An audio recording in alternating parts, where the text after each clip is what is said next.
आज मैं आपके लिए कोई कुकिंग का वीडियो ना ला करके लाई हूँ किचन गार्डनिंग का वीडियो। भाई ये भी तो किचन से रिलेटेड है ना, तो इसकी भी नॉलेज होनी चाहिए। थोड़ा बहुत ही सही, लेकिन कुछ पौधे हमें ऐसे उगाने चाहिए जो फ्रीक्वेंटली हमारे किचन में काम आते हों और हमारी सेहत के लिए हों बहुत ही फायदेमंद। तो जिस तरीके से हमारे लिए कुकिंग इंपॉर्टेंट है ना, उसी तरह से हमारे लिए कुछ ऐसे पौधे भी होते हैं किचन गार्डनिंग के जो कि बहुत ही ज़्यादा इंपॉर्टेंट होते हैं।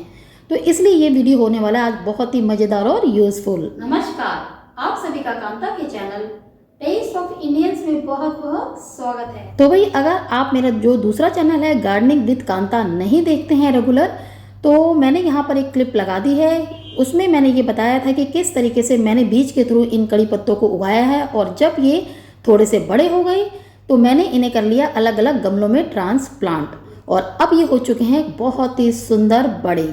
तो भाई ये हमारे किचन में जो कड़ी पत्ता है फ्रीक्वेंटली होता है यूज़, और हमें करना भी चाहिए। जैसे कि आपने सुना ही होगा, इसे मीठा नीम भी कहा जाता है। जिस तरह नीम के बहुत सारे फ़ायदे होते हैं, उस तरह कड़ी पत्ते के भी बहुत ही ज़्यादा फ़ायदे होते हैं। तो हमें जहाँ तक हो सके, अगर हमारे पास ये पौधा है तो बहुत अच्छी बात है, अगर नहीं है तो आप बाहर से खरीद करके अपने घर में उगा सकते हैं। और किस तरह से मल्टीपल कर सकते हैं, इसके लिए आप मेरे वीडियोज़ देख सकते हैं। तो यहाँ पर तो मैं किचन के वीडियोज़ लाती हूँ अपने, मोस्टली प्लांट्स के बहुत कम। तो अगर आप रेगुलर चाहते हैं कि किस तरीके से उगाना है, कैसे मैं उगाती हूँ उन्हें, तो आप गार्डनिंग विद कांता जो मेरा चैनल है उसमें जाकर के विजिट कर सकते हैं। वहाँ मैंने थॉरोली बताया हुआ है, और बीजों को किस तरह से डालते हैं पौधों में और कब किस समय उगते हैं, ये सब मैंने वहाँ पर जानकारी दी है। ज़्यादातर ये बरसातों से पहले ही उगाए जाते हैं, जब इनके बीज बिल्कुल जो है काले रंग के हो जाते हैं, जैसे जामुन का कलर होता है ना सेम, तब हम इन्हें हाथ से तोड़ करके गमलों में अच्छे से दबा देते हैं।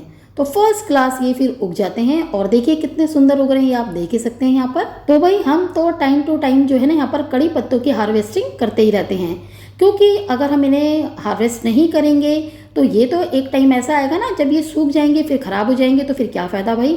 इतनी ज़्यादा ये फ़ायदेमंद होती है कड़ी पत्ते, तो हमें इन्हें यूज़ करना चाहिए ना अपने किचन में रेगुलर। तो मैं तो भाई रेगुलर यूज़ करती हूँ, क्योंकि आपने देखा होगा मैंने कितने सारे यहाँ पर कड़ी पत्ते के पौधे उगाए हुए हैं। तो जैसे जैसे ये पत्ते हमें लगने लगता है कि इनकी ग्रोथ पूरी हो गई है, और इसके बाद अगर ये सूखने शुरू हो जाएंगे, तो उससे पहले हम इन्हें कर लेते हैं कट। और आप देख रहे हैं कि किस तरह से हम ब्रांचेस को करते हैं कट। तो ये देखिए सारे के सारे हमने यहाँ पर कड़ी पत्ते, जो हमें लगा था कि इनकी ग्रोथ अच्छी हो चुकी है और अब इन्हें हार्वेस्ट करना है, तो हमने कर लिया है। तो आज ये काम कर रहे हैं मेरे हस्बैंड, उन्हें कटिंग करना बहुत पसंद है। तो आप लेफ्ट साइड में देखेंगे कि कड़ी पत्ते ऑलरेडी एक सफ़ेद रंग के कंटेनर में हैं। तो ये हम क्या करते हैं ना कि अब इन पत्तों को मैं क्या करूँगी, अच्छे से पहले धो लूँगी, फिर इनकी पत्तियाँ निकाल करके इन्हें एक बड़े परात जैसे बर्तन में रख दूँगी, जिसमें कि छलने टाइप का हो, और हवा जो होती है ना पंखे की हवा, उसमें सुखा देंगे। धूप में बिल्कुल नहीं सुखाना, वरना इसके पोषक तत्व हो जाएंगे ख़त्म। तो ये नहीं करना भाई। और दूसरी आ गई यहाँ पर, ये मैंने आपको पिछले काफ़ी वीडियोस में अपने गार्डनिंग विद कांता में जो चैनल है मेरा, वहाँ पर दिखाया था कि मैंने शिमला मिर्च के जो बीज थे वो रख दिए थे अपने गमले में। तो उसी में मेरे 8-10 पौधे हो गए थे तकरीबन। तो यहाँ पर मैंने अलग अलग गमलों में उन्हें ट्रांसप्लांट कर लिया था जब वो छोटे थे। लेकिन आज की डेट में मैं स्टेटस आपको दिखाऊंगी कि वो कितने बड़े हो गए हैं। और साथ में आप एंड तक अगर मेरा वीडियो देखिएगा तो मैं बताऊंगी कि मैं यहाँ पर कौन सी खाद यूज़ करती हूँ इनमें डालने के लिए। तो ये भी किचन गार्डनिंग से रिलेटेड है ना, इसलिए मैंने ये वाला पौधा भी जो है शिमला मिर्च का, वो आज इस वीडियो में कर लिया है ऐड। बाकी आगे देखेंगे कि इसमें फ्रूट्स आते हैं कि नहीं, यानी शिमला मिर्च। और वैसे तो शुरू से मुझे कन्फ्यूज़न थी कि ये शिमला मिर्च के हैं या हरी मिर्च के हैं, क्योंकि मैं जो भी जैसे किचन में काम करती हूँ और बीज साइड में निकाल देती हूँ, सूख जाते हैं ना, तो इन्हें बुरक देती हूँ। तो दोनों के बीच में तो इतना फ़र्क मुझे पता नहीं चला। तो जब ये उग गए तो मुझे लगा ओहो ये शिमला मिर्च के पौधे लग रहे हैं। खैर देखते हैं कि आगे इसमें शिमला मिर्च आती है कि नहीं। अगर एक भी आ गई ना तो सच मानिए मुझे तो बहुत खुशी होगी। तो यहाँ पर मैं आपको बताऊंगी कि यहाँ पर फ्लावरिंग तो हो रही है, बहुत अच्छे से हो रही है, फूल आ रहे हैं, झड़ रहे हैं, लेकिन अब हमें वेट है शिमला मिर्च का कि वो कब आएंगी। और यहाँ पर मैं आपको एक इम्पॉर्टेंट बात ये बताती हूँ कि खाद में क्या करती हूँ। जब मैं पौधों को उगाती हूँ उस टाइम पर मैं डाल देती हूँ ऑर्गेनिक खाद, बार बार नहीं। उसके बाद तो मैं क्या करती हूँ, किचन की जो मेरे वेस्ट निकलता है, जैसे कि फ्रूट्स, जैसे सेब हुआ उसके छिलके, केले के छिलके, घिया, तोरी, टिंडा, आलू, इन सभी के जो छिलके हैं इन्हें मैं कर लेती हूँ बारीक बारीक कट, और फिर लगभग एक एक मुट्ठी में हर गमले में स्प्रेड कर देती हूँ, यानी डाल देती हूँ। भाई ज़्यादातर ना जो बाहर मार्केट की खाद है वो नहीं डालनी चाहिए पौधों में, क्योंकि पौधे जो हैं वो हो जाते हैं ख़राब। तो मैं तो ऐसा नहीं करती, मैं किचन से ही जो सब्जियां काटती हूँ उन्हीं छिलकों को बारीक बारीक कट करके इनमें डाल देती हूँ। और ऐसा नहीं है कि रात भर भिगाती हूँ फिर उनका पानी डालूँ, ये भाई ये झंझटबाजी मैं नहीं करती। और यहाँ पर देखिए मैं आपको दिखा रही हूँ करेले की बेल। तो करेले के बीज भी मैंने गमले में डाले थे और ये कितने सुंदर देखिए उग गया ना यहाँ पर। तो मेरे 2 गमलों में ना करेले की जो है ये बेल उगनी शुरू हो गई है, एक इसमें और एक ये देखिए दूसरा वाला जो शिमला मिर्च का पौधा है, इसमें भी एक करेले का बीज मैंने जो डाला था उसके ये बेल देखिए निकलनी शुरू हो गई है ना। तो मैंने काफ़ी बीज डाले थे, ऐसा नहीं है कि 2 ही डाले थे, मैंने तकरीबन 7-8 बीज जो है डाले थे अलग अलग गमलों में।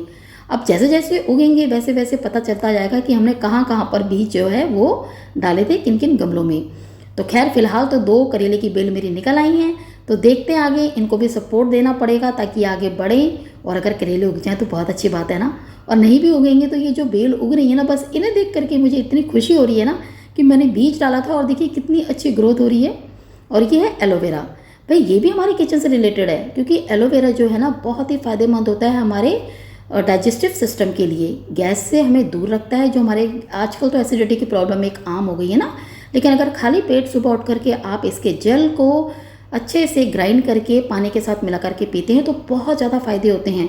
स्किन के भी होते हैं, पेट के तो होते ही एसिडिटी के, बालों के लिए भी फ़ायदेमंद होता है। तो मैंने एक ही गमले से निकाल करके अलग अलग गमलों में यहाँ पर उगाए थे और बहुत ही सुंदर ये उग गए हैं। और भाई अब आ गई है बहुत ही ज़रूरी बात, यानी टिप जो मैं आपको देना चाहती हूँ स्पेशली कड़ी पत्तों के लिए। कड़ी पत्तों के लिए जो चाय की पत्ती है ना बहुत ही फ़ायदेमंद होती है। जब भी आप चाय बनाएं और चाय की पत्ती बच जाए तो आप चाय के उसी बर्तन में 2 से 3 बार उस चाय की पत्ती को अच्छे से धो लीजिएगा ताकि मिठास निकल जाए, और फिर हाथ से निचोड़ लीजिएगा और इस तरीके से आप गमलों में स्प्रेड कर सकते हैं। जैसे मैं ऐड कर रही हूँ ना, आप भी ऐड कर सकते हैं। तो भाई मैं तो यही करती हूँ, अपने कड़ी पत्ते में ज़रूर डालती हूँ। और दूसरा एक मनी प्लांट के लिए भी बहुत फ़ायदेमंद होता है चाय की पत्ती। तो जब आपको लगे कि आपने एक एक मुट्ठी 2 से 3 बार डाल दिया है गमलों में तो बस काफ़ी है। उसके बाद तो आप 1-आध महीने का दे दीजिएगा ब्रेक, और 1 महीने बाद फिर से इसी तरह कीजिएगा कि चाय की पत्ती को एक एक मुट्ठी 2 से 3 बार एक गमले में आप डाल दीजिएगा, बहुत अच्छी ग्रोथ होती है भाई। और ये देखिए यहाँ पर है तुलसी का पौधा, तो जैसे कि इसके बीज आ रहे हैं तो मैं इनके बीजों को कर रही हूँ कट।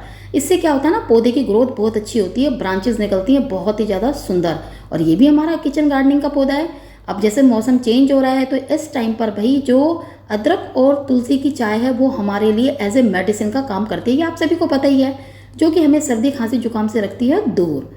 तो ये देखिए कितना सुंदर है ना। अगर आपने मेरे पहले के गार्डनिंग विद कांता के रेगुलर वीडियोस देखे होंगे तो उसमें आप देख सकते हैं कि एक सिंगल सा एक पौधा था, एक स्टेम थी ये, और जैसे जैसे मैंने इसके टिप को कट करती गई तो इसकी ब्रांचेस साथ साथ में आती चली गई। यानी कि किसी भी पौधे को घना बनाने के लिए उसकी जो ऊपर की टिप होती है टहनियों की वो हमें कर लेनी चाहिए कट।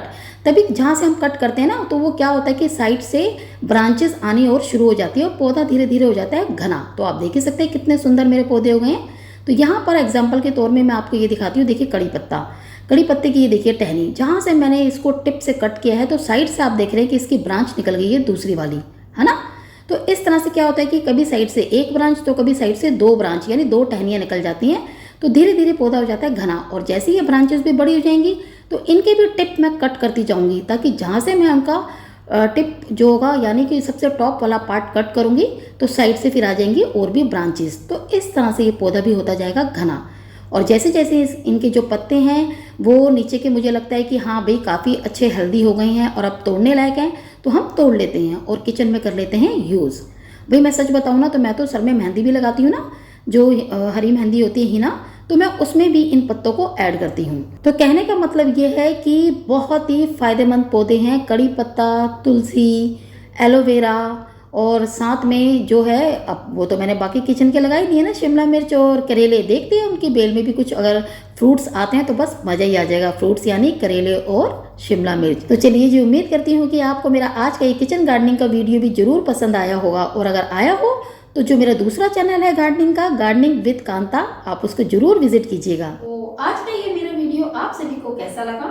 अगर अच्छा लगा तो प्लीज़ इसे लाइक और शेयर जरूर कीजिएगा। और हाँ, अगर मेरे इस चैनल पर आप नए हैं तो मेरे चैनल को सब्सक्राइब और बेल आइकन को प्रेस करना ना भूलिएगा। तो चलिए, आपसे फिर मुलाकात होगी एक नई वीडियो में, एक नई रेसिपी के साथ। तब तक के लिए आप सभी को मेरा नमस्कार।